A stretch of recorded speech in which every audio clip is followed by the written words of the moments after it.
Okay, in this video, we're going to talk about improper fractions and mixed numbers and how to go back and forth between the two.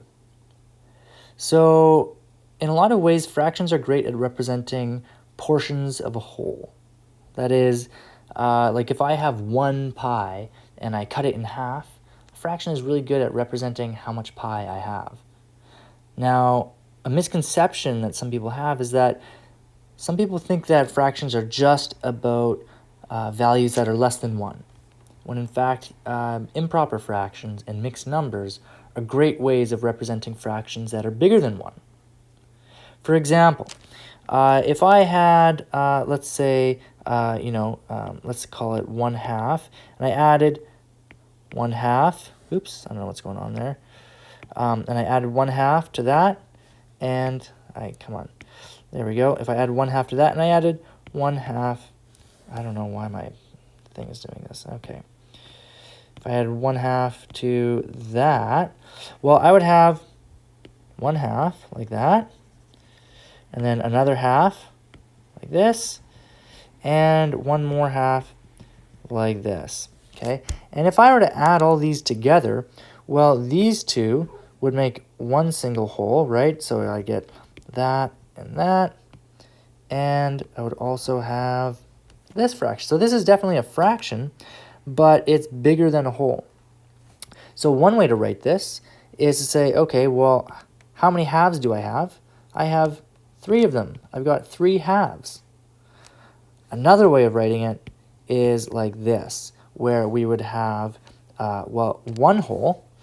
That's where this is from. So we've got the 1 whole, and we've got a half left over. So these two things are the same value. So these mean the same thing. We're just writing it down different ways. So this here is called an improper fraction. It's called an improper fraction because the numerator is bigger than the denominator. This thing down here is called a mixed number. It's called a mixed number because it's part whole number and part fraction. So that's why we call it a mixed number. So the trick here is to learn how to go back and forth between the two. So in the first video, first of this part, we're going to take a mixed number and turn it into an improper fraction. Okay, so the second video we'll learn how to do it the other way around, but in this video here we're going to take a mixed number and turn it into an improper fraction. So let's do it conceptually once, and then we'll do it with just numbers after that.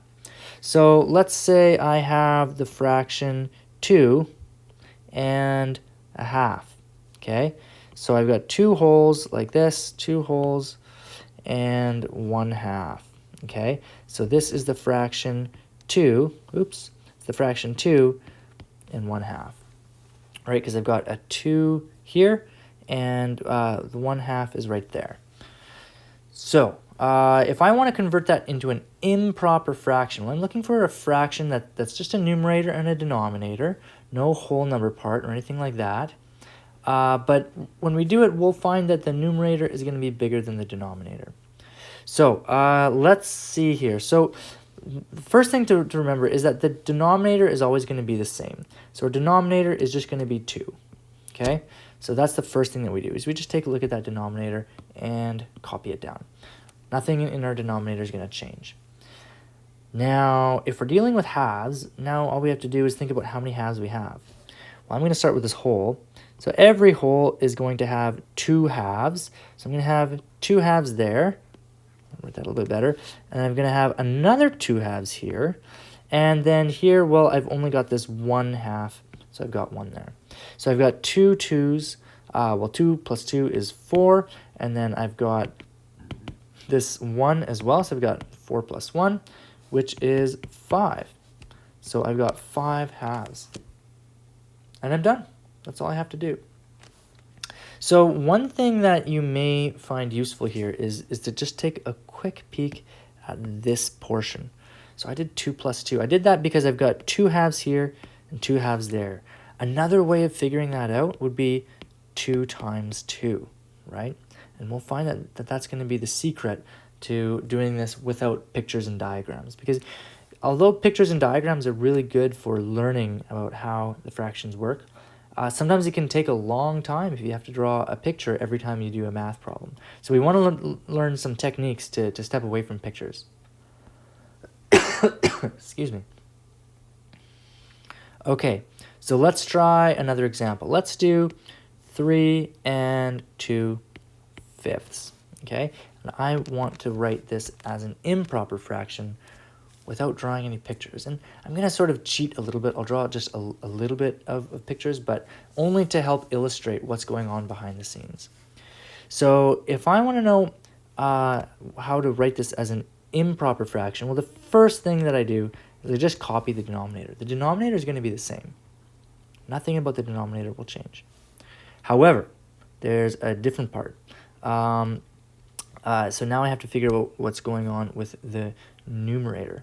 So, well, very quickly, I'm just going to quickly draw a few holes. Oops. And something like this. So I know that if I've got 3 2/5, well, all these are going to be filled, and there's going to be some portion that's going to be, well, that's 2/5, right? So I know that this hole is going to be all of the fifths. So that'll be 5/5. That'll be another 5/5. That'll be another 5/5. So I've got 3 of these 5s. So I've got these 3 5s, and I've got this 2. So I'm going to do 5 plus 5 plus 5. There's an easier way of doing 5 plus 5 plus 5, and that's 5 times 3, because there's 3 of them in total. So that's what I'm going to do. I'm going to take this 3 and this 5, multiply them together. So that's 15. And don't forget about that 2/5, right? That 2/5 still counts. It's still part of it. But we can't include it in the multiplication because it's not one of the 5s. So we have to add it separately. We get 15 plus 2. 15 plus 2, that's 17. And we're done. So the trick is to multiply the whole number part and the denominator, then add the 2, and that's where you get the 17. One more example. Let's try 3 1/4. Well, from the last example, hopefully you can remember that we're going to do 3 times 4, which is 12, plus 1, which is, well, 12 plus 1 is 13, and the denominator stays the same. So in a lot of ways you can do many of these questions in your head just by doing one multiplication, keeping that number in your brain, and then doing that one last addition. And that's usually the fastest way of doing it.